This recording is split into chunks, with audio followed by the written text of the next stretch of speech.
call the roll, please. Demae. Here. Deb. Here. Ward.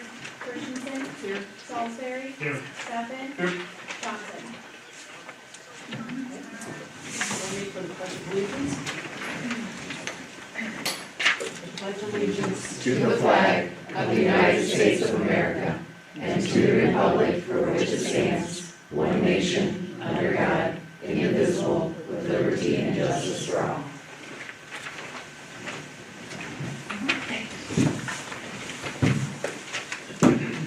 Okay, we have the invited guests who will address the board, but Russ Rumble isn't here yet. So, Central team, want to Process those eliminations. Yes, come on up, here you go. Here you go.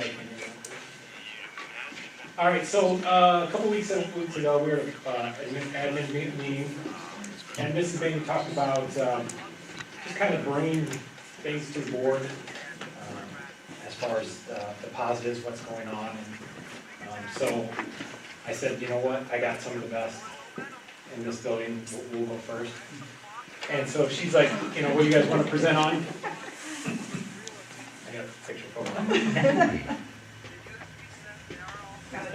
Let's talk about what we're doing at Central as far as our school improvement plan and the grant, and it comes along with the designation. A few years ago, junior high got the not so good designation, and then we got a grant. 2 years ago it was elementary. And the way that works is they start in, they give you a bunch of money for planning your school improvement over the years and what it's going to look like to bring up the scores. And in our building, it was each time it's been children with disabilities. So you take that money, you put your plan into place, and then the next year the money's less, and next year's less. So by the end, you're fully sustainable without having the funding from the state. And so what we handed out here for you guys is some of the things that we are doing within Central School for the grant. As you can see, the elementary spending is a little more than the junior high because that grant was a little bit more. But another reason I wanted to bring this in is because the girls and ladies behind me, when you talk about some of the best, not just at Central, some of the best around, you're talking about what you see. I'm going to let them introduce themselves real quick. Hi, I'm Jill here. And I just wanted to, do we want to all introduce ourselves first? Or do we just, okay, sorry. Yeah. Alicia Ralston. Nicole Enderly. And Gretchen Arzola. Okay, they didn't tell you the roles, all right? They just told you names because while you may see a teacher or MTS coordinator, you also see coaches, mentors, leaders within the building. And we got 3 part-time instructional coaches for Central that focus just on the school improvement plan. We got a district building MTS coordinator and a district coach, and Ms. Fair here who works with instruction with this group, the ILT, and our all of our teachers. We'll kind of break into some of the things that we do. They told me I had to keep it short. And then it's funny because we have to keep it short because they probably have to go do some work. All right, because they don't quit. All right. So the things I'm going to cover, family nights, that's one of the things we wrote. Well, Jay, you want to talk about the school improvement plans? Sure. And then we'll talk about it. Yeah, I want to talk to you a little bit tonight about our school improvement plan. So our school improvement plan is just a continued math goal, and we're always trying to increase our math proficiency scores. So with that, we're doing that, or within that, we're using targeted interventions, small group math instruction, and then a strong parent support. So those are kind of our initiatives that we're doing. So we've launched 2 key activities. I just want to speak briefly about them, but our first one is that instructional support piece. So all of our teachers, all of them are implementing small group interventions.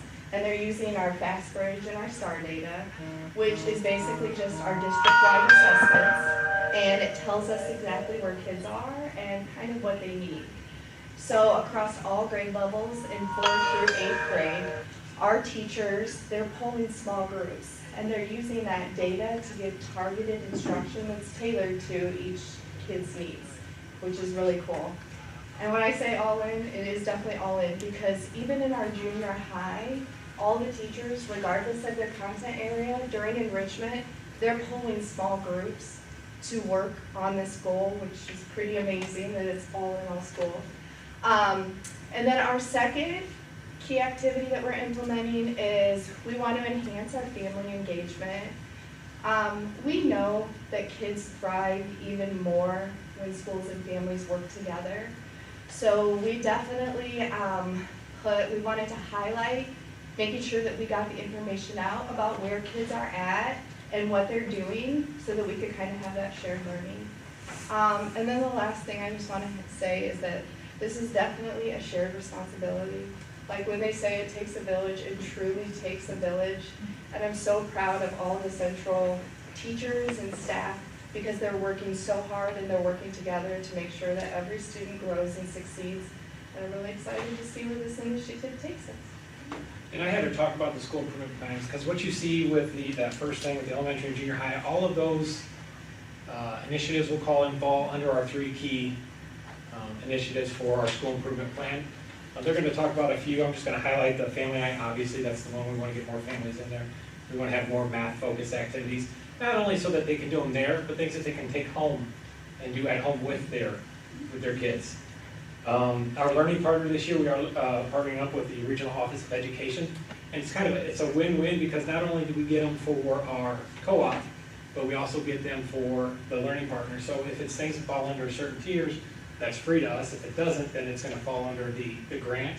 And a lot of the focus for the Regional Office of Education is going to be working with our teachers with the special ed side, with our children with disabilities. So the teachers that work with them have an idea, some things that can take place in the classroom. We did form an SEL committee, not necessarily for the student, but for the students and for our teachers. As you know, it's stressful, and we have a SEL committee set up to help those stress levels, because even though they're working, they do need that support from that committee.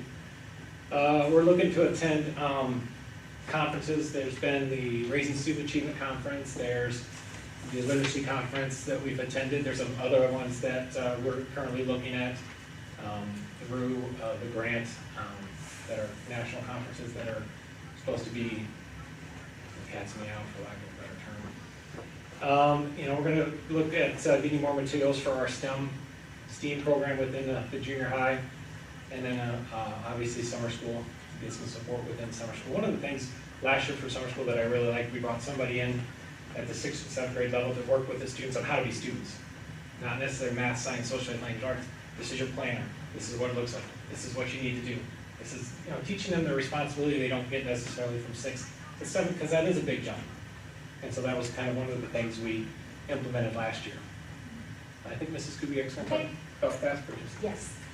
So this year we are using FastBridge and STAR to do our data gathering within all of our buildings, K-8, and then we're also using it up into high school with our special education students.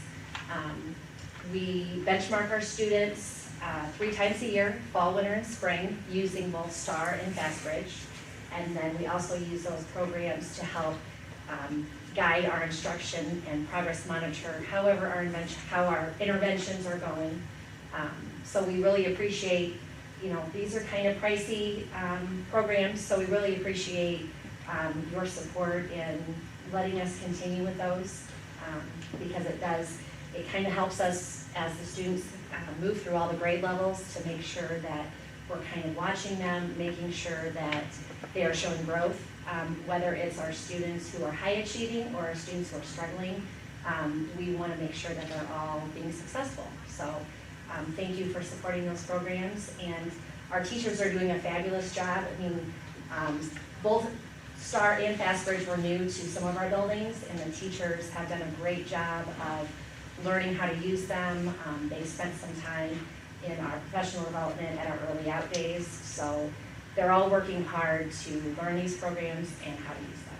So thank you. And Mrs. Kubiak won't mention this, but I will. She's taken every student at Central School, which is about 600 students, and put their names in the spreadsheet, and then also put their first score, their next score, if they broke, and she's done that not only for Fast Bridge, but for Star and, I don't know, so, I mean, you're talking probably, I don't know, 1,800, 2,000 data points that she did, so.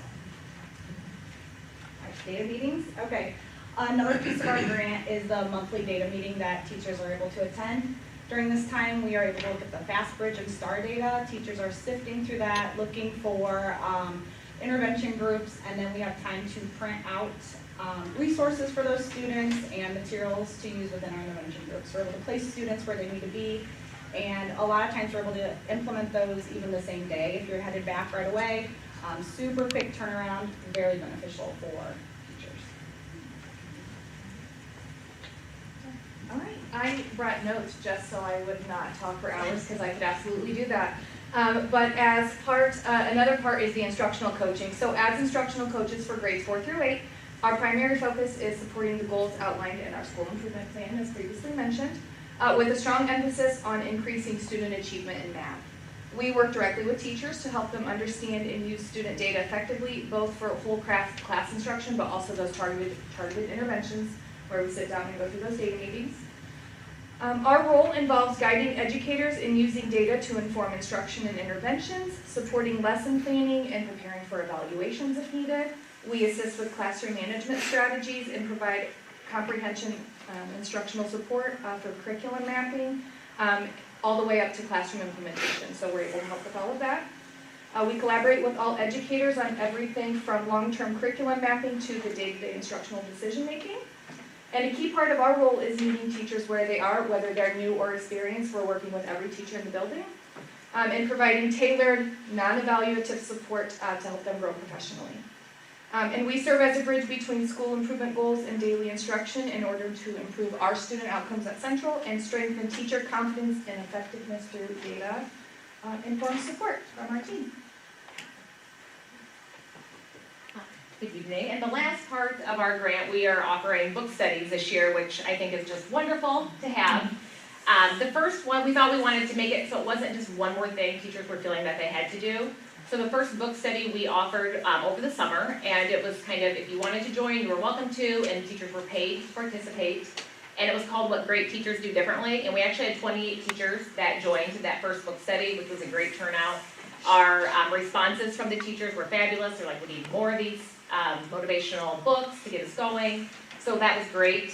And then Mrs. Kubiak did another one with our paras this year, and that one was what the Paraprofessionals Handbook for Effective Support in Inclusive Classrooms.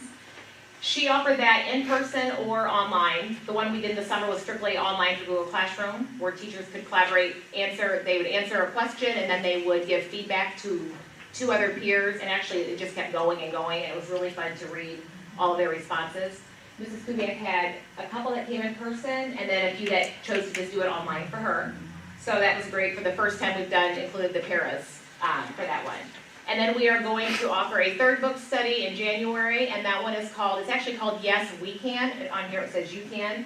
And that one's going to bridging our special ed teachers and our general ed teachers together to how can we best support our students with disabilities, that we can be together and get those high standards across all grade levels and all students in our building. So we're looking forward to that one as well. That will happen in the winter. So, thank you. And as you can see, we're not giving teachers the fish, we're teaching them how to fish. And I think a lot of the things that we do in the next few months is really gonna help carry over for the next few years. So, do you guys have any questions? Again, we appreciate. I'm really impressed, and we have seen so much growth in, especially your building, this year. I'll say it again, I thank you guys for bringing in another administrator. And really, seriously, I mean. It's been Mrs. very Denny tells us all the time. Go team. Thank you. Thank you. I already told you. Oh, yeah, okay. Yeah, all right. Feel free to take a box of peanuts. Your gift with purchase.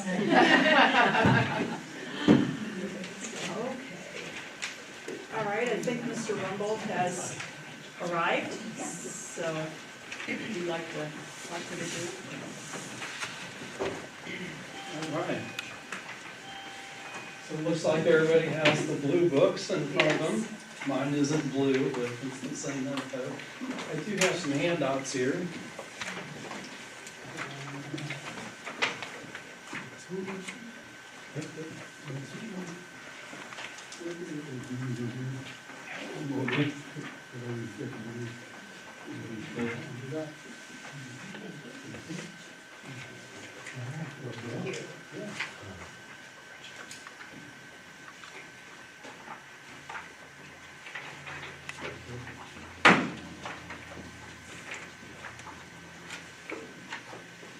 Okay, so focusing on, I guess, the audit report itself, which is the blue bound books that you have.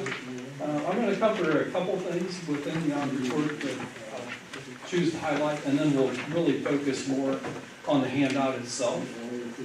So we audited the district as of June 30th, and on page 3 of the report itself, it has the opinion that we issued. And again, so this is really the primary thing that we do is issue an opinion on the district's financial statements. And it reads, you don't have to turn there, but it reads, in our opinion, the financial statements referred to above present fairly in all material respects, the assets, liabilities arising from cash transactions, use fund and account group.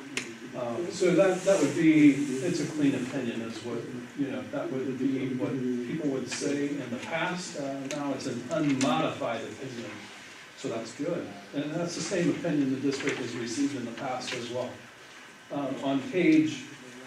Another report that we issue is on page 6 and 7. And so the first one is a report on internal control over financial reporting. So part of the planning and performing of the audit of the financial statements, we consider internal controls over the financial reporting. And we, in the 1, 2, 3, actually the last paragraph at the bottom there, notes that we did not, I'll just read it. Our consideration of internal control was for the limited purpose described in the first paragraph. This section was not designed to identify all deficiencies of internal control that might be a material weakness or significant deficiencies given the limitations. During our audit, we did not identify any deficiencies in the internal control that we considered to be a material weakness. So again, that is a good thing. And then the next page, a report on compliance and other matters. The last sentence, the results of our test disclose no instance of non-compliance or other matters that are required to be reported under governmental auditing standards. So those are 3 key things I think that we should at least cover. And those, nothing has really changed from prior reporting periods, but again, probably good information to know. With that being said, I want to focus and I might have a pop quiz at the end. So just going to follow with the teachers. Have pop quizzes, right? I don't know if it's a pop quiz if I say this. But on page 10, about halfway down on page 10, and this is a landscape, a reported statement too. There's excess of direct revenues over under direct disbursements. If we focus on the left-hand column, that's the education fund had a surplus of rounded 516,000. So, if you're looking at how did the funds perform, this would be the line that I would focus on. The building fund had a deficit of 370,000. Transportation basically broke even at a deficit of 28,000. But overall, in the far right-hand column, $595,000 surplus. And that's on revenues of $32 million. So, and then if you pull down just right below that, that will show the movement between funds and also if there was any bonds issued, and that will be part of the pop quiz. So,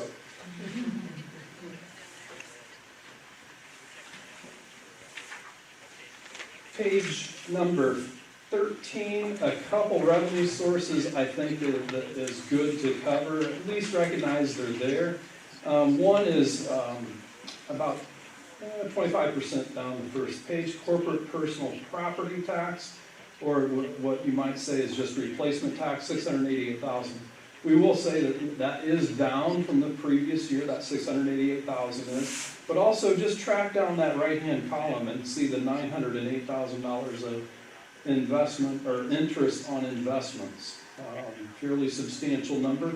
And then all the way at the bottom, that's not quite to the bottom, the school facility occupational tax proceeds is another one that I highlighted, $1,187,000. I think those are some key things as far as revenue from local sources.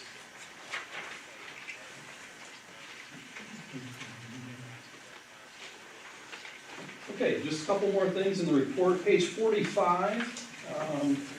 This one is, it's not quite halfway down, but it's the legal debt limit of the district. And if you're on page 45, you see the $16,867,000. That's the legal debt limit of the district. And then you can see the qualifying debt that's outstanding leaves a legal debt margin of roughly $14 million. So there is room to issue debt, not to say that I'm suggesting that you do issue debt.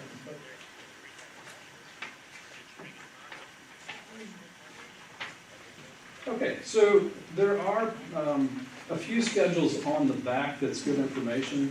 It lists out the debt that's outstanding by issue and when the debt payments are scheduled to be made. There's also a schedule, if you were curious about fund balances before the advanced taxes. There is a schedule of that as well as detailed tax levy information. But I do think the schedule's on the back, good information. With that, I'm going to focus on the handout that each of you should have. And so the handout itself, the first section here is the fund balance. So 3 years worth of fund balance there, the far right-hand column being June 30th of 2025. You can see $86 million rounded of fund equity, but what most of that is made up of the building, the contents of the building, the fixed assets, whether it be buses, $63 million. And then there's also some other funds that are restricted for specific purposes. And that leaves the net equity in the operating funds of roughly $17 million as of June 30th of 2025. And so that was a decrease from the previous year of $1,325,000. And that will be another piece of the pop quiz. So in any event, the center section of this has the education fund, the building fund, and transportation fund. What did the actual versus budget? We like to see plus or minus 10%. As you can see, the revenues all came in line, roughly basically 100% of budget. And expenditures for the ed fund and transportation fund were within that 10% parameter. The building fund actually spent 87% of the budget, and most of that was capital projects. So not quite as much was spent on the capital projects as what was anticipated. Now, that's not to say that they weren't spent in July, right? I mean, that could have just been timing of when those disbursements happened. The bottom part of the first page has the average daily attendance, has the operating costs per pupil, the financial profile score, and as you can see, the district has received financial recognition for the last, in 25, that's what's anticipated, and has for 23 and 24. You see there's been a slight improvement as far as the score itself from 3.8 to 3.9, and that's primarily the debt of the district has gone down. Next page of the handout is 3 years worth of operating results, and then the far right-hand column has the change from 24 to 25. You can see the first subtotal there, $1,043,000 or 44 rounded.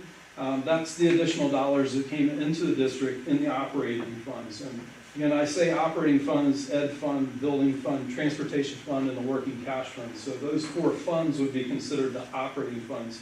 So you can see that where did those dollars come from? Well, mainly it's what? Evidence-based funding and real estate taxes, right? So the other local revenue actually declined, and we mentioned the corporate replacement tax. I mean, that was one area that declined in the local sources, and that local sources is from the community, if you will, whether it be replacement taxes, interest, food, lunch program, or whatever that might be. And then you can see that the other State sources declined $300,000, and that was mainly transportation funds. So again, about 4%, 3.8% increase in revenues that came into the district. Now, if we drop all the way to the bottom line, there was an increase, second line from the bottom, I should say, there was an increase of expenditures of $1.672 million. That was an increase of about 6.25%. And then if you focus on 25, if you track it all the way down, the core operating funds of the district, $199,000 surplus in those funds. So the pop quiz is, well, wait a second, the front page you said there was a decline of $1.7 million, right? And now we're saying we have a surplus of $199,000 rounded. Remember that section right below the operating results was the transfer of funds. So there were funds that were transferred out of the operating funds into, I believe, capital projects, I think is where the bulk of that landed. So in any event, yes, it is possible to have $199,000 surplus, but still have a decline in the operating fund balances. Okay. That'll be the end of the pop quiz. No more pop. All right, the next page has the operating revenues of the district, and you can see what is the big deal, what is the big driver. Evidence-based funding, right, 57%, and it's held fairly consistent at over 50%, actually probably over 55% for the last several years. Then you can see federal sources is important as well as real estate taxes.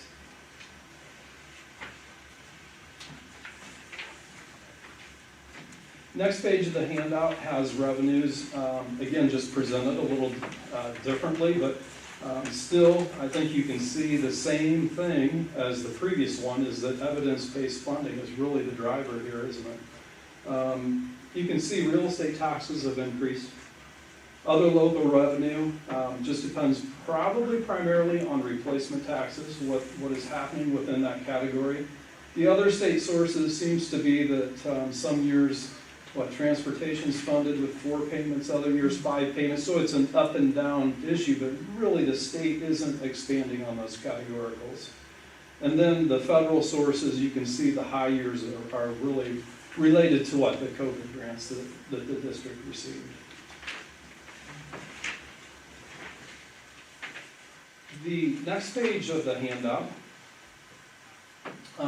is just the raw data, as far as expenditures go. Where were the dollars spent fiscal year 24 versus fiscal year 25? And overall, we've already said there's $1,672,000 of additional spending that happened within the district. And the one thing I typically clue in on is what's happening with wages, right? So that was $1.1 million increase in wages. So that's primarily the driver of where the dollars were spent.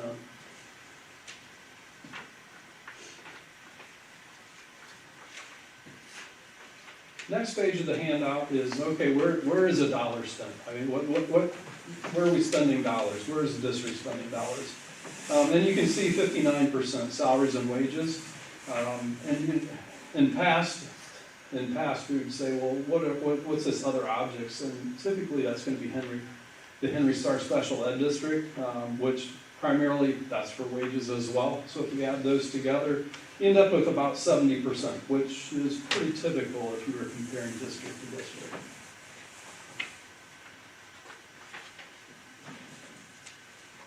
So the next page, if we look at it a different way and we have more years here, we can see the salaries and benefits increasing, right? And so, that's what we mentioned. We mentioned the dollars that were spent, roughly at $1.1 million was spent on additional salaries and benefits. So the purchase services were really flat comparatively. Supplies and materials declined some, and you can see capital outlay has been somewhat consistent.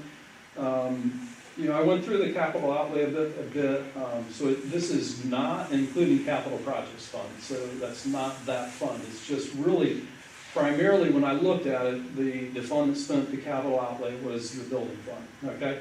And so the building fund had some band room partitions, had a fitness court, boiler, digital scoreboard, some asbestos abatement, had a playground. And then I am going to, so I do have a 4-lettered R word in here as well, which this will hopefully the last time I'll mention it, as I'm sure you're tired of hearing about the 4-lettered R word, and that is the roof. And the roof really probably was the primary driver of these expenditures in the building fund, right? Yeah.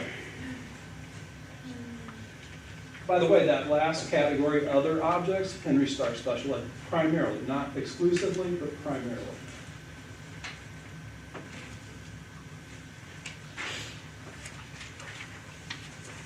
Next page of the handout, pretty simple, revenues and expenditures. You want the revenues above the expenditures. That difference there is going to be the $199,000 or $98,000, revenue over expenditures. And again, that's before the transfers in between the funds. Next page of the handout is, the top is the average daily attendance. You can see a high of 1786 in 2020-ish. And in 2025, 1,620. The bottom is the comparative estimated operating expense per pupil. And again, these calculations are more ISD driven and mandated. And you can see, I didn't have I thought I did not have the 2024 calculation for the state average. I did find it, they just produced it in a different format. If you want to write that in, it's $20,095. And $14,021 was the district's average cost per student. So the source that I found that in had the other districts within the county you're in, and really everybody's pretty tight within that. It's not like there's anybody really out of range, or how does the district compare to other districts? Pretty comparable. Okay, so the next page, the assessed value of the district. I thought this chart is interesting. So the assessed value increased $18 million. That's a 17.8% increase. It increased by a large amount. Now, when you think about it, though, we look back and we think, okay, wait a second, evidence-based funding is the biggest part. I mean, this is good. There's no doubt about it. Increasing EAV is good for the district. Taxpayer might say otherwise, but it's good for the district. The bottom part of this is the tax rate, and it's probably more dramatic than what it appears. 4.4679 versus the high of 4.6, so really not much variation. Next page is the handout. On behalf at the top and the debt, actually that's just all the outstanding debt at the bottom there. The on behalf is it's an actuarial calculation of what the state puts in on behalf of the district in the TRS system, 5.190. So those dollars are again actuarially calculated, and the bottom is the debt, outstanding debt of the district, $7.6 million. And again, you can see that's a slight decrease from the previous year.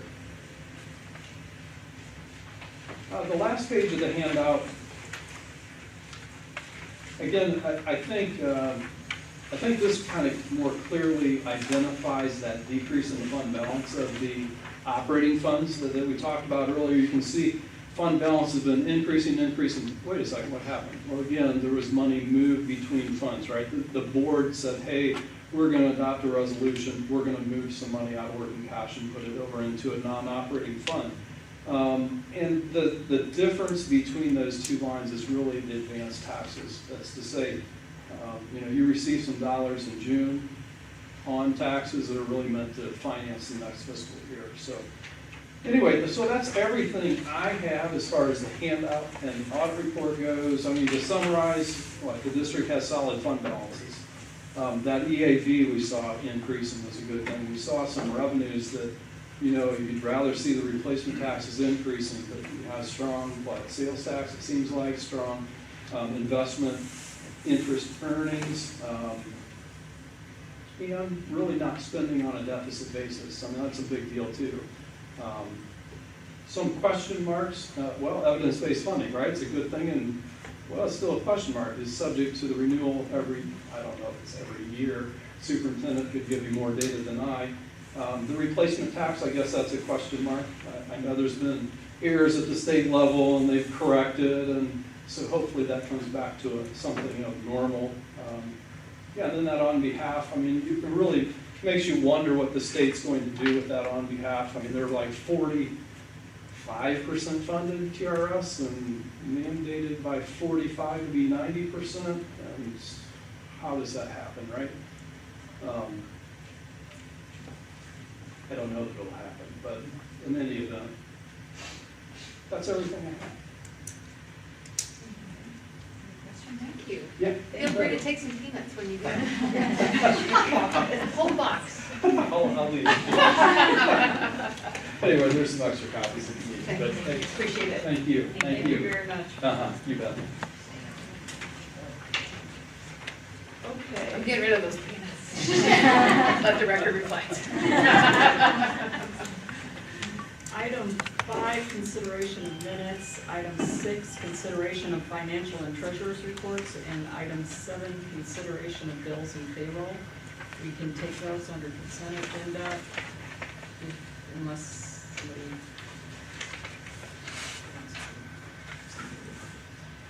Okay. Could I have a motion? Move. Second? Second. Call the roll. Demae. Aye. Deb. Aye. Christensen. Aye. Salisbury. Aye. Stefan. Aye. That has passed then, and next is item 8, comments from the audience. Any comments? If not, we'll go on to report of administration and superintendent. Okay, just kind of running down the list here. First, we'd like to thank Henry Stark County Health Department. They are going to come and do some on-site flu vaccine clinics for the district, starting at Central on October 27th. We sent out a remind on Parent Square today. So they'll be at Central, Lyle, Kewanee High School, Neponset School, Irving School, and Bell, basically throughout the week of October 27th through the 30th.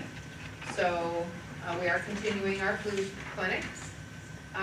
Second thing, we'd like to just give a special recognition by the board of our honorary Boilermakers, which were Tim Atwell, Dave Spetz, Dave Briner, and Kirk Priestad, recognized at the homecoming assembly. And I do believe we successfully surprised Tim Atwell. I think the other guys were surprised too, so they were all there under the ruse that they were going to surprise each other. So I think it all worked out really well. It was good.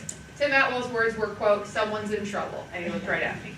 So, but we appreciate everything all of those guys do for our students in our district. I did also want to recognize that this is Principals Week. So if I could have the principals in the room stand up.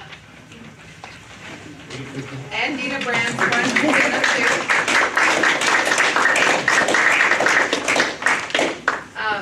The governor sent a proclamation to the superintendents, and I thought I'd just take a minute. We always read proclamations and things for the kids, so I'll give you guys a little shout out as well.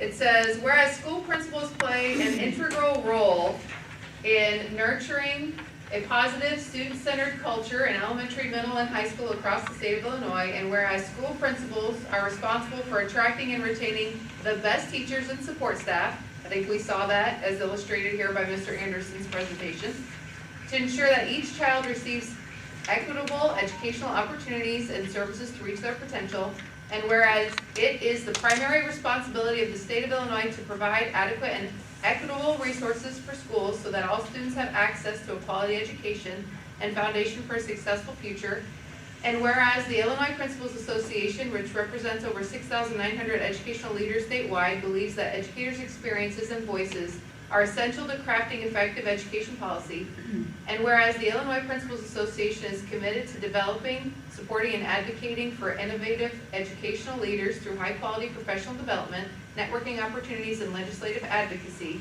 And whereas school leaders face many obstacles in supporting and educating our young people, and it is through their perseverance, passion, and hope-filled leadership that Illinois continues to produce quality, career-ready students. And whereas we must continue to encourage, support, and recognize our school principals who have a positive impact on Illinois students and the educational system in the land of the Lincoln. And then it says, Governor Pritzker declares or proclaims Principals Week and Principals Day of October 24th. Thank you, principals. Appreciate everything you do. You can have peanuts. I'm not gonna let that joke die. So I appreciate that. And I do believe we had a couple that attended an IPA event today. So how'd that go? Really good. Yeah, that's great. Illinois Principals Association State Conference in Peoria today, and maybe some tomorrow, a little bit. Okay. Dina was there too. Yeah, that was awesome. I'm really glad you guys took that opportunity, so thank you for doing that. I know it's always hard to be away from the building, you know, but I got no phone calls, so whatever you had going on, it worked out perfectly. There were no substitutes that were called for you guys, not that I could do your jobs, but it was great. I do want to go on to also recognize and let the board know, we had 5 teachers that were recognized with nominations for the Teacher of the Year to the state of Illinois. And it's a big deal to be nominated and be recognized as a nominee. So Kendra Callahan at Kewanee High School, Alicia Connor at Neponset, Amy Myler at KHS, Alicia Ralston, who's here with us tonight from Central, and Chrissy Weir from Lyle School were all nominated as Teacher of the Year. They have a next step on their part is to complete, did you get your email? I did. What do you have to do? You could fill out like an application, and I think maybe write an essay. Sorry. I have to look more into it. Find that person who nominated you and say, now you gave me homework. Not sure. Well, good luck. You're well deserving of that recognition, and so if you need a letter of recommendation, ask your principal. I will be happy to write. We're very, very proud of you guys. And I really appreciate the people who took the time to write those nominations. That means they think very highly of you. So next I'm going to go on with Blackhawk College dual credit enrollment. I went to a meeting with Blackhawk College, and they presented to us, to the superintendents in the meeting, what they had as our enrollment numbers, and our enrollment in the Blackhawk College dual credit program has increased 8.3%. Right now, fall of 2025, with 624 credits, head count would be 119 students participating in a dual credit course.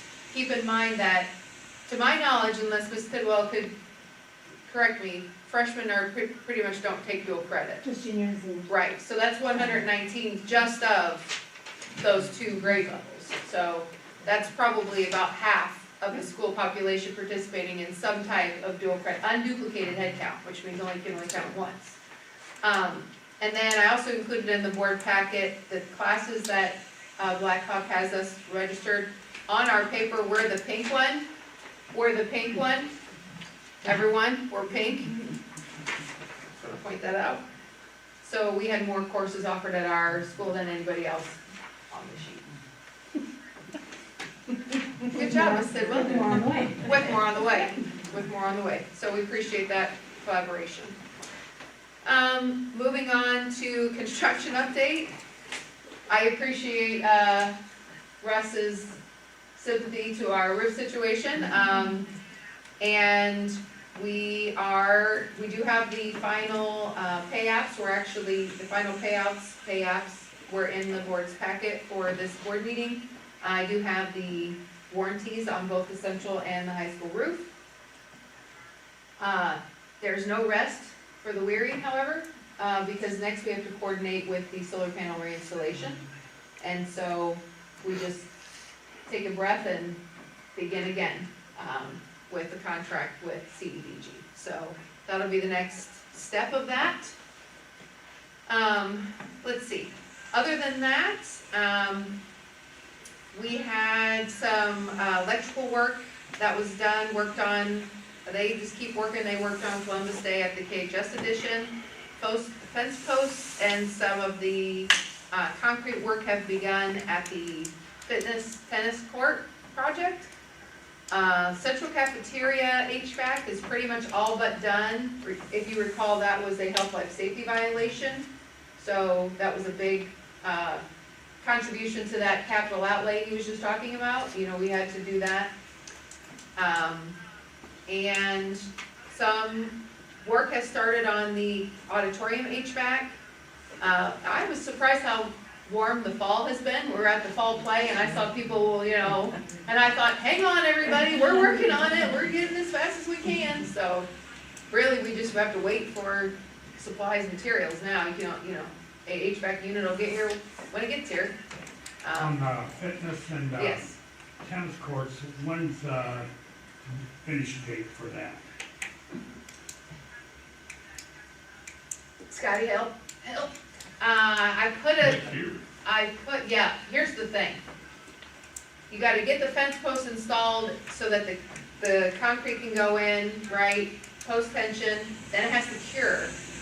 And then you'll be in weather that's too cold to put the Cushion X, for lack of a better term. Cushion X is a brand, it's like Kleenex. It's that acrylic sand coated topper, it's not acrylic, what? It's a paint top. Just have a paint. It's like a paint sand mix. That's what makes the tennis court look like a tennis court. You can't do it when it's too cold.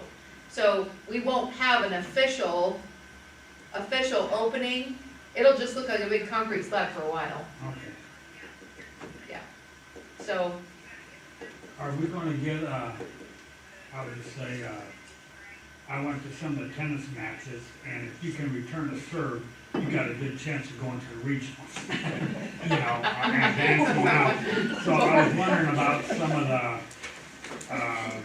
what do they call the servers? The ooh, electric thing, the electric servers, if we could get it over there with some, I like what you're thinking. you know. We might need to build some sheds.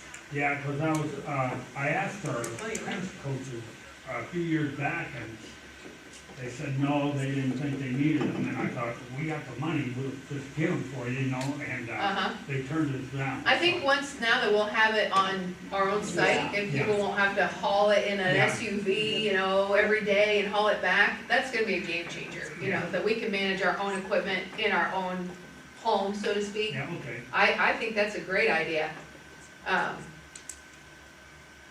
For humor's sake, I will say when I became high school principal, I had a dream that I was standing in one of them and the balls just kept hitting me in the face. So, if you need a metaphor for why we honor our principals, because it's a little bit like standing in front of one of those machines.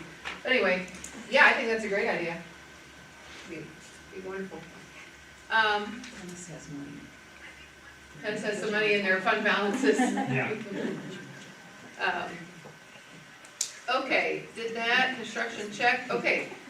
Also in your board packet is a draft of strategic plan.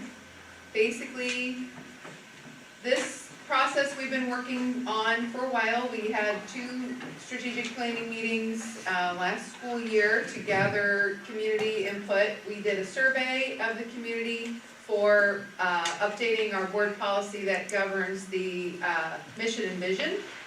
And then I took kind of the input from all of those sources, the survey plus the 2 other meetings, and spoke with the principals and spoke with some board committees, and kind of came up with what I would consider 7 goals that the board might want to consider as part of a strategic plan.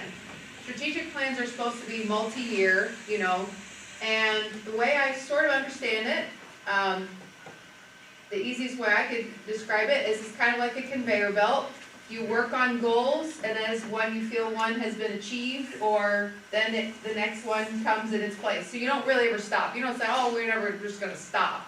But you continue on a cycle of improvement and focus, right? It's hard to want to improve everything all the time at the same time, you know. The book, The 4 Disciplines of Execution would say that you gotta focus in. So, the 7 goals, in a very quick overview, Goal 1, governance, policy, and fiscal stewardship. Goal 2, safe, modern, and supportive facilities, and these have a lot of words that I won't read all out loud, but Goal 3, early childhood literacy and numeracy. Goal 4, executive functioning and goal setting. Goal 5, self-regulation and social emotional growth. Goal 6, athletics, wellness, and school spirit. And Goal 7, college and career pathway endorsements. These are not in any particular order. They're just the order that they came typed out. My question to you as a board is, first of all, of those 7 things, are there any that you don't like?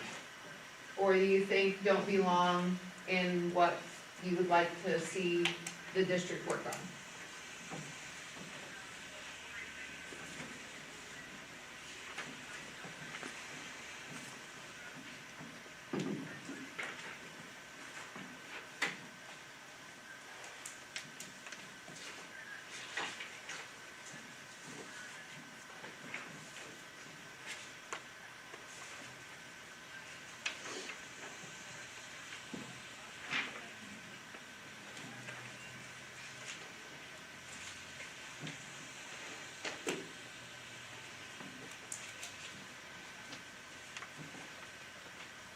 I think they're all very good, and I think this is what came out of that whole Yeah, strategic it plan. does. those 2 Doesn't it days, feel and that? I think this covered pretty much Yeah. everything that was talked about. Yeah, good, I'm glad to hear that, because it was a lot of sticky notes to Yeah. try to, put into words, people's feelings, input, feedback, and what we've worked on.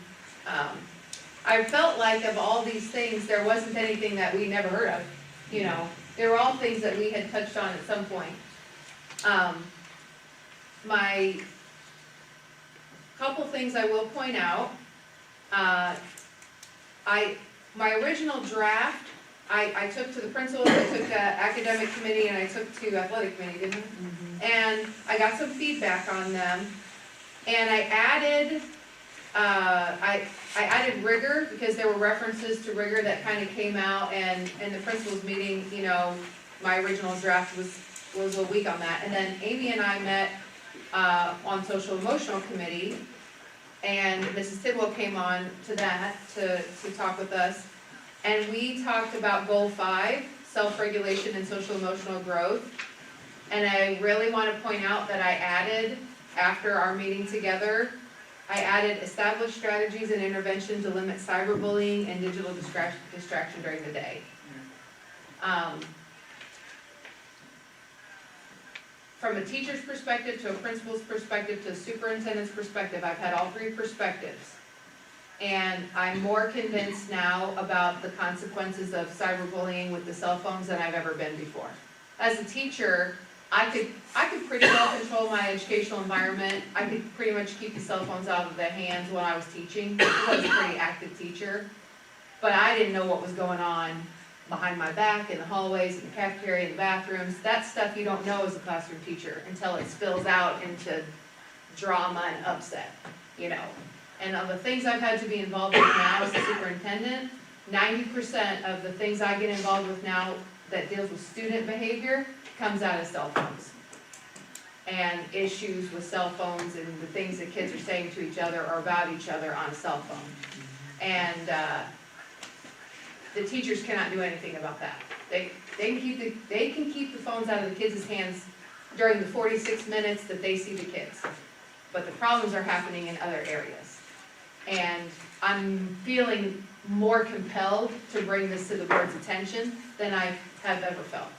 So I think it's only right to tell you and seek your input and consider this as something we really need to talk about. So that'll take some conversation and planning, but it's up to kind of you guys to help guide where we want to go with that. What were you gonna ask, Amy? I was just saying that's a very good addition. Yeah, I thought We so talked too. about it a little bit. We did, yeah. Now, the next step, I thought if all 7 of these goals are comfortable, I would like to survey the community like we did before, teachers, parents, students as well, and see if the order of these, you know, what order of priority? What do people feel like is the number one, the number two, the number three? Because if this is a conveyor belt, right, and we have to say focus on things in some type of order, you don't just eliminate the rest. You don't say only one goal and that's it. But at the end of the day, there does need to be, I think, some type of ranking where you can sort of understand what's most important, or at least what's in the top third, you know. So, of the 7, is there any one that you guys want to say, this is the number 1 and it's going to be our number 1, and then we'll let people input on the other 6? Do you feel like there's one that pops out that is a non-starter, this will be our number 1, as a board's decision?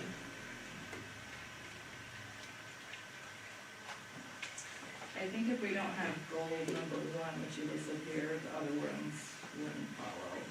So, I think, number 1, goal 1. Number 1 is number 1? Governments, yeah.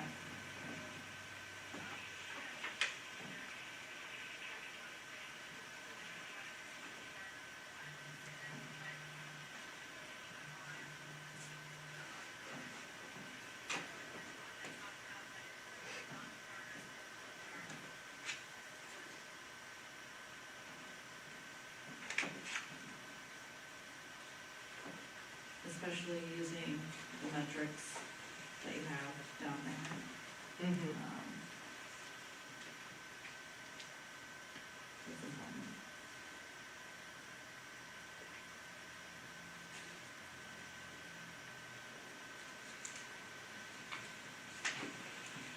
The hard thing about number 1 is it won't make sense to other people who don't serve on a board or are not me, you know.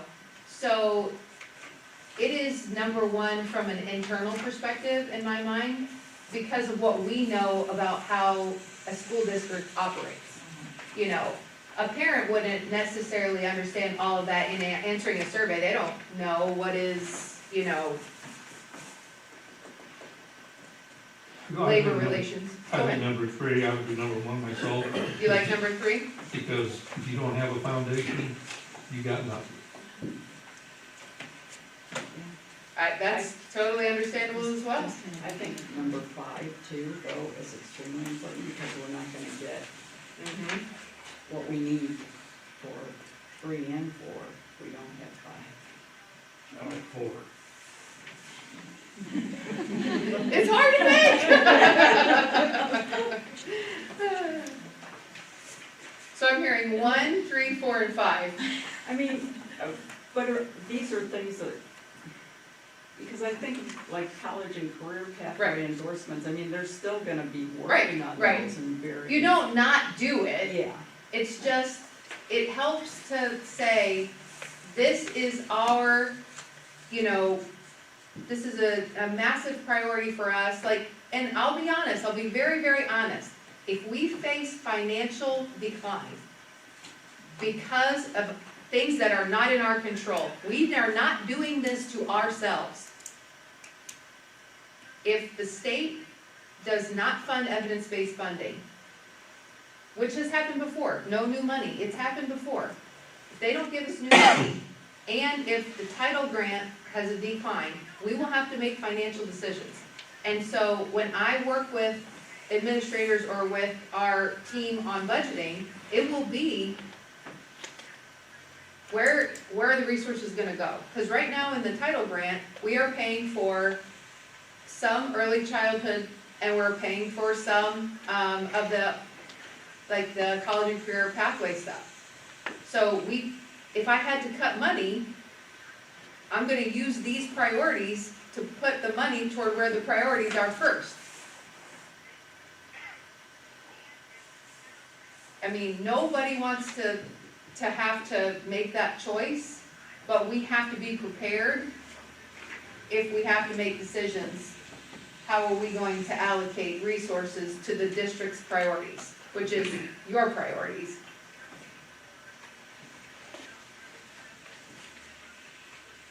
So as we maneuver through these goals, some are obviously probably going to take a little bit longer than others.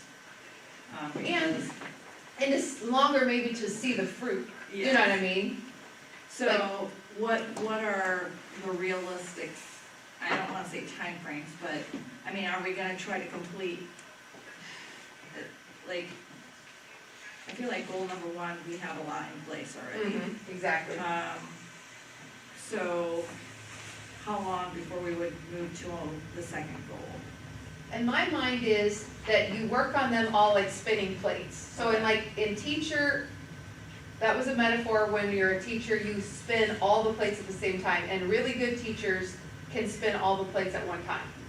You can teach this kid, know this kid's distracted, that one over there is talking, and someone's on their cell phone. And you know it, all at the same time. Well, like drafting emails and, grading, and you're doing it all at one time and you're spinning the plates. You can do it. So us as a team, right, we're all spinning the plates. And we're doing it all at the same time. But in the end, if something has to get a priority financially, because of some type of fiscal cliff, and we have to decide which of these title positions is gonna get cut, or which of these supply lines is gonna get diminished, it will be to do it to meet the board's goals. I feel like this is the guidance for resource allocation as much as it is working on things,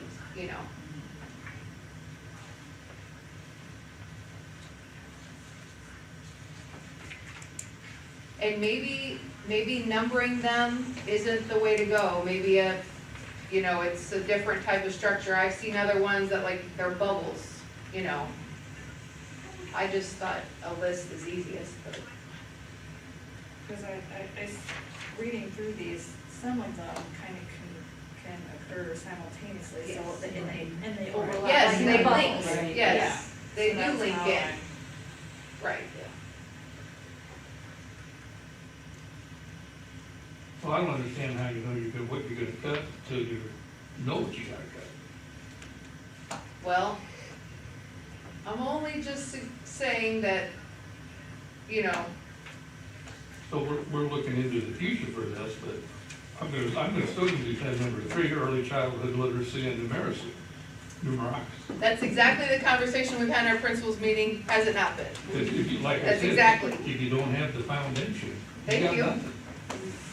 That's exactly the conversations we had in our principals meeting. Let's just say, for example, summer school. We will have less money to spend on summer school this year. That's gonna happen, because we prioritized things that happened during the 174 student attendance days. We wanted to spend the money on 174 student attendance days. We wanted to make sure that we got the biggest bang for our buck. So we put less money into summer program, so that we could have more money to do the things during the regular year. So now I gotta take these positions and decide, am I gonna focus on 4th through 6th grade, K through 3rd grade? And my point to the principals, which are witnesses right here, can tell you, we talked about early childhood, K-3. Make sure those kids have strong foundational experiences and they are getting their interventions and their extra time if they need it at those grade levels. So I agree with you 1000%.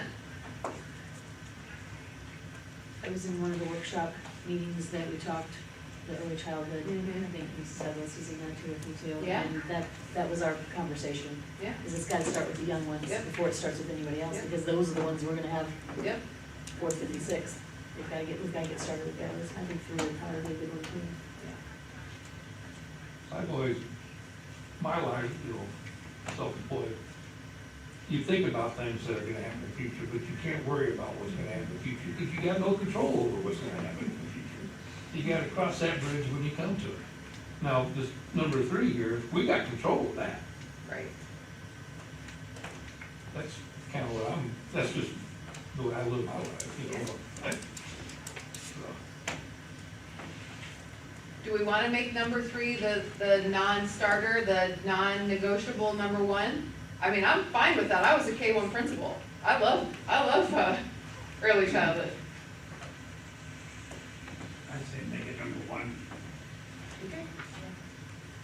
and then we'll let the rest kind of fall as they may, and we'll know. That's awesome. Okay. Thank you guys for your input and discussion, that's awesome. Boy is easy, all the requests that were given were filled, and that's my time. Oh, go ahead, sorry.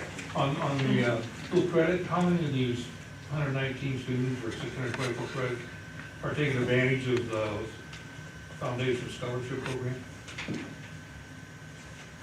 So Paula Evans keeps a list, and so the way it works is, it'll be like this. Here's a list of students, and these are the students who qualify for free or reduced lunch. And then Paula applies for that assistance on behalf of the kids. So the kids don't really have to like write a letter or do anything to take advantage of it. They're automatically enrolled in the scholarship program based on their level of financial need that's already been established. Right. So all of them that qualify would be the answer. And I can ask Kyle. Yeah. I don't know how many of that 119 that is. Well, that's what I'm getting at. I don't know if it's 100 or, Yeah. you know, I can ask. but we Kyle can for you. definitely find out. Okay. And like, we have two welding kids and our education kids, if they're in the pathways and they're gonna get their endorsement or working towards their endorsement, our grant from the ROE covers that. So Yes. they're not involved with that. Good That's point, probably- for those That's courses. probably 12 kids right there for those courses, yeah. But we're adhering to those rules under the free and reduced lunch. They qualify for. Right, that's how we work on that. Okay, so I have homecoming. We had homecoming a couple weeks ago. That is my favorite time of the year at Kewanee High School. We had so much fun. The cheerleaders decorated the building. It's beautiful. So many staff and kids participated in the dress-up days. Personally, my favorite was the teacher-student swap. The kids do such a good job, and it's hilarious. It's really a good job. We had Susie Kabata and Jaime Rudia were our king and queen. We had almost 380 kids at the dance. We had a lot of kids at the dance this year. It went very, very well. So homecoming was great. Fall sports update, I gave you from a paper from Coach Atwell, but soccer was playing regionals tonight. Girls volleyball won tonight. Boys freshman football were winning when I left. They won. Excellent, okay. Excellent. Tennis, they did compete at their sectionals. We didn't have anybody move on. Boys golf, Lincoln Thornburg did qualify for sectionals. Volleyball will start their regional play at Princeton on Monday. Football will finish up their season this Friday night at home. And winter sports practices start in just a couple weeks. So we are just flying through the year. Yeah. 2 weeks is when dance starts, 3 weeks is when basketball. So we're getting there. Okay, and then the last thing I wanted to just talk to you guys quickly about is last year, at the end of the year, you approved dual credit math as one of our classes, and then we signed it up as an elective if kids wanted to take it. What I wanted to ask now is if we could actually run it as a math credit. Kids are required to take 3 years of math. That would not change that. This would not be included in that 3 years because it's only a half of a year. It's a semester-long class. This truly is for kids who are in our pathways who don't quite meet the academic standards for the pathways. So to get the pathways, you have to have like a 22 or a 23 in reading or math on the ACT. If you don't have that, then you have to have at least a C in Algebra 2. What's happening, or you can take dual credit biz math and get a C in that, and then you can earn your pathway. What we have is a chunk of kids who are doing phenomenally in our automotive or in our welding. Didn't score as high as they wanted to on the ACTs, and ended up with a D in Algebra 2. And so this, if they can take business math, and they're enrolled in it already as elective for the second semester, but if they're able to take it and pass it with a C, then they could still get their pathway endorsement. So it's like a half of it, so 3.5 years of math rather than just the 3 if they wanted to. So that's what I just want to ask about that. Any questions about that? Would you do that as a handbook change then? Yeah, we would put that in the handbook, yeah, as an option. And so for them to be able to do it this school year, and the board would have to accept that as a handbook change. Yes. El pronto. Yes. Okay. I think if you put something together for the November board meeting, they can look at it. Sounds good. Yep. All right, thank you. We don't ever want to put a barrier to a kid. So. And it's helpful now, does Dr. Schwarm teach that? Yes. So we have Dr. Schwarm who's able to teach the business math, hence the reason we can offer that Yep. as a course that we didn't have before, so. One thing kind of leads to another and that works out. Okay, I have no committee reports because I just gave all my committee reports with our strategic plan discussion, so that's kind of duplicate. And then we can move on. Okay, next, under unfinished business, the consideration and approval of revised policy 830. I would recommend to approve that. That was, this is the second reading. Last month, we just talked about that as an addition. I asked the board to add use of body cameras on school property, except when operated by uniformed police officers, school resource officers, or other authorized personnel performing their official duties. That would be prohibited behavior. All right, could I have a motion to approve? So moved. A second? Second. Any further discussion? Not, call the roll. Deb? Aye. Christensen? Aye. Salisbury? Aye. Stefan? Aye. Janae? Aye.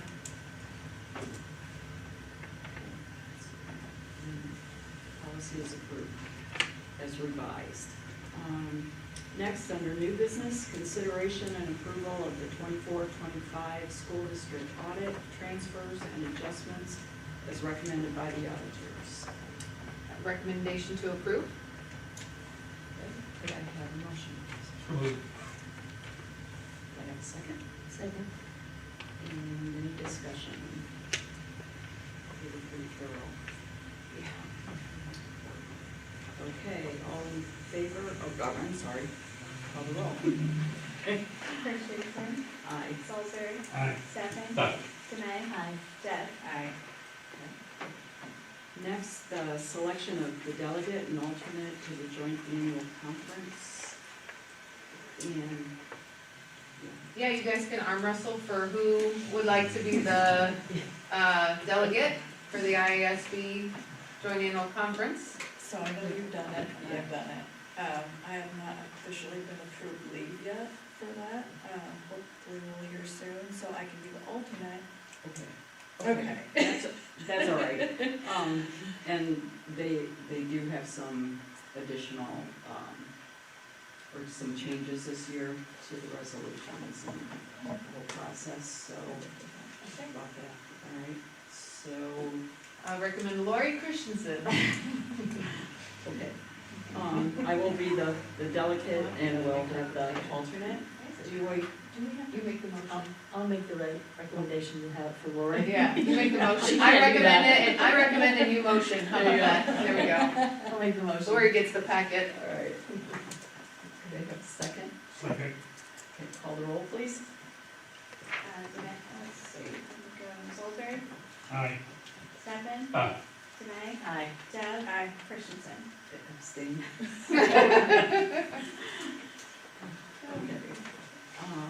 All right, action from closed session, resignations. Recommend to approve the resignation of Rose McGee as bus aide, effective 9/29/25, David Suba as substitute bus driver, effective 9/11/25, and Rebecca Johnson, bus aide, effective 10/31/25.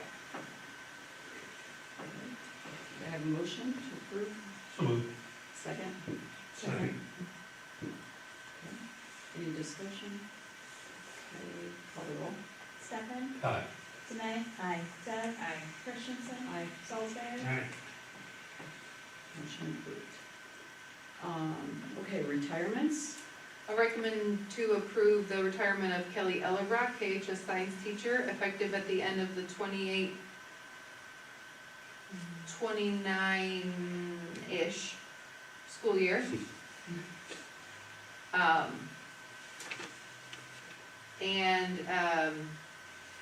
Also Lori Jackson, district custodian, effective 12/25. 25. I have a motion to approve. Second? Second. Any discussion? All in favor, or, I'm sorry. Sorry. Call the roll. Demay, Aye. Deb. Aye. Christensen. Aye. Salisbury. Aye. Stefan. Aye. Motion approved. Hires? Recommend to approve Cody Butler as KHS Athletic Director for 26-27 school year. Janet Holmes, a part-time bus aide. Abby Semitis, KHS Key Club Assistant Advisor. Brandon Ince, Elementary Boys Basketball Coach. Hannah Moore, ROE 21st Century Central Aid. Destiny Konings, ROE 21st Century Central Aid. Do I have a motion? So moved. Second. Okay, call the roll. Deb. Aye. Christensen. Aye. Salisbury. Aye. Stefan. Aye. Demay. Aye. Motion approved. Leaves. I'm going to ask the board to table this next item, so we can get some more information. Just for the record, we have no issue with it, but we just have to go into some technicalities with the Illinois School Code before we can make a final determination on which way to go. We don't have to take any Motion. action.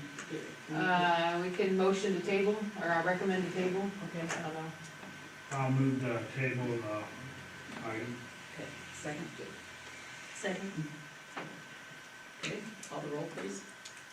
Christensen. Aye. Salisbury. Aye. Stefan. Aye. Demay. Aye. Deb. Aye. Okay, we have no long-term subs and no student teachers. Transfer? Recommend to transfer Pedro Colombani from full-time custodian to, full-time custodian / bus driver in training. Okay. Motion to approve? So moved. Second? Second. Call the roll. Salisbury. Aye. Stefan. Aye. Demay. Aye. Deb. Aye. Christensen. Aye. Volunteers? Recommend to approve Ty Jones, KHS Robotics. I will point out that Ty played classical for me, so I was very happy to see that name come back as a volunteer. Jacob Bartow as KHS for KHS Theater. James Hunt, Central Junior High and KHS Wrestling. Can I have a motion to approve? So moved. Second. Second. Call the roll, please. Stefan. Aye. Demay. Aye. Deb. Aye. Christensen. Aye. Salisbury. Aye. We have no renewal, non-renewal of stipend positions. We do have one for out of closed session, one item. So for closed session, I would like to ask the board to, or recommend to approve an MOU that's in your packet with the Kewanee Education Association. If you would recommend to approve that, then I will pass it on to the association and Mr. Eads for their consideration. I have a motion. So moved. And second? Second. Okay, call the roll, please. Demay. Aye. Deb. Aye. Christensen. Aye. Salisbury. Aye. Stefan. Aye. Motion approved. All right. Moving on, comments from visitors and the Board of Education. We'll have a couple of moments of silence. Yes.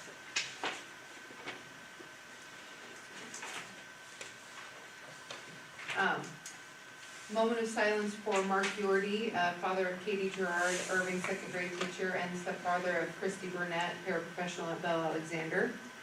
And a moment of silence for Edward Duffy, father of Aaron Duffy, KHS and alternative program teacher. Join me for a moment of silence.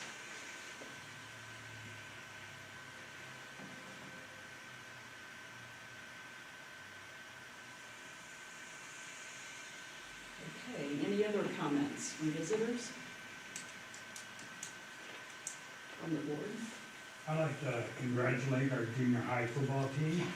They, I was out there at Northeast and there was a big rally and Yep. everything, and, I think it really impressed the kids and the parents and everybody, and, the community was behind them, and, we got some stuff to look forward to. I'm really glad you said that. My husband is the coach, I probably should have brought that up a little earlier. Wife of the year here. I wondered if you would wanna invite them to a meeting, you know how we do. Definitely. November meeting might have to be at the auditorium anyway, because we typically recognize FFA after they come back from state convention. They're going to state, end of October, next week, so then American degree and state degree winners, we typically kinda, have that, recognition at the board level, so it might be a nice meeting in November to, kinda recognize these, practice place, there we go. So we'll just have to get that on the schedule to change the location over to the auditorium so we can fit everybody, because that's a good problem to have. Good crowd. Yeah, I think that'd be pretty cool. Good.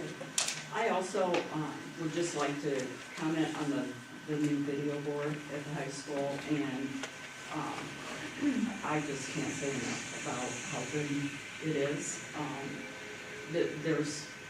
It's a great way for people to sponsor, or companies, or whatever, to sponsor and be recognized, and people look at that. But Mr.